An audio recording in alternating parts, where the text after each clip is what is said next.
Hello, everyone, and welcome.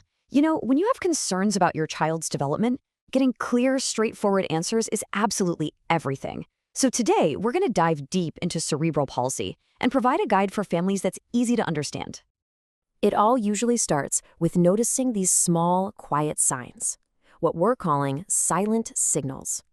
Maybe it's a slight delay in a milestone, or just a subtle difference in the way your child moves.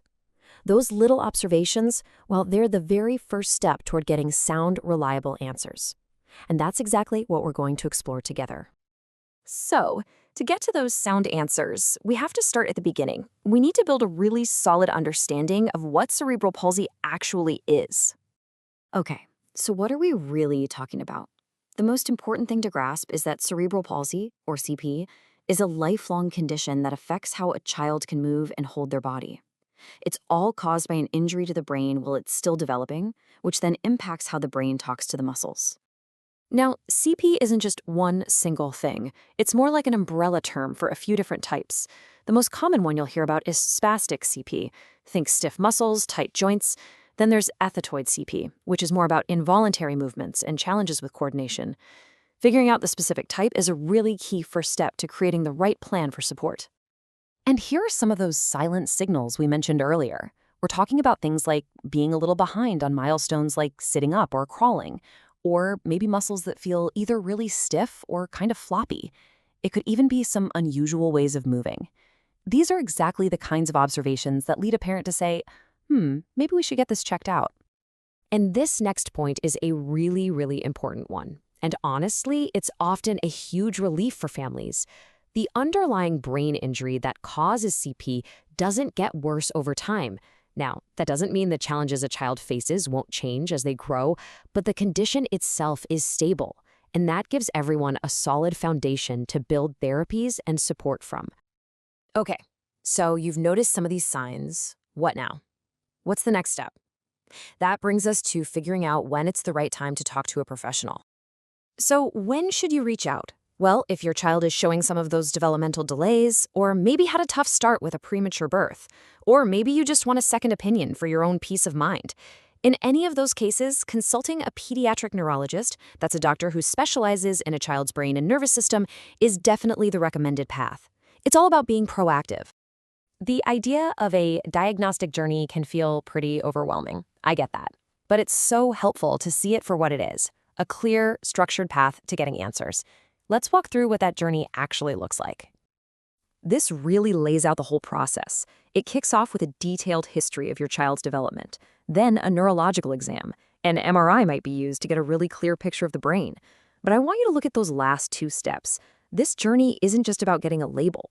Right from the very beginning, it's about planning for the future and setting up continuous support. Which leads us perfectly into our next section. A diagnosis is not the end of the journey. Not at all. It's really the beginning of building a fantastic, collaborative team to support your child. The magic word here is multidisciplinary. This is a total team effort. You've got specialists in physiotherapy helping with movement, occupational therapy helping with daily skills, speech therapy for communication. They all work together. It's a completely coordinated approach that's all centered on your child. And that support, it is not a one-and-done kind of thing. It's an ongoing relationship. Kids grow, their needs change, and the support plan has to adapt right along with them. Those regular follow-ups are so key for tracking progress and setting new, exciting goals. And now, we get to the real heart of the matter for so many families, the questions about the future. This final section is all about focusing on potential and tackling those big, pressing concerns head-on. This is so often the first question on a parent's mind. It's such a fundamental goal and, a deeply emotional one. The honest answer is it depends. But it is a hopeful answer. For many, many kids with CP, walking is absolutely an achievable goal, often with the help of therapy or some supportive devices. It's not a simple yes or no. It's a journey of progress. And then there's the next logical and critical question. Is there a way to make CP go away completely? And the straight answer here is no, there isn't a cure for the underlying brain injury. But, and this is a huge but, the focus is on something just as powerful, dramatically improving a child's abilities and their overall quality of life through consistent therapy and amazing support. This is another really sensitive but very important question. How does a physical condition like CP connect with a child's cognitive ability? It is so crucial to understand this. CP is a spectrum, and it does not automatically affect intelligence. While some children might need a bit of learning support, many others have completely typical cognitive development. The physical challenges are not always linked to their cognitive ability. So for parents who are seeing those early signs, this is a really practical concern, right? How soon can we actually get some definitive answers? This gives us a pretty clear timeline. Those initial concerns, those little red flags, they often pop up within that first year of life. A formal diagnosis, though, that usually takes a little bit longer. It's typically confirmed somewhere between ages 1 and 2, once those developmental patterns become much clearer.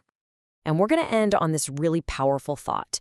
The goal of all of this care isn't just about managing physical symptoms. It is a much bigger, more holistic approach. It's about unlocking and supporting every single child's unique potential.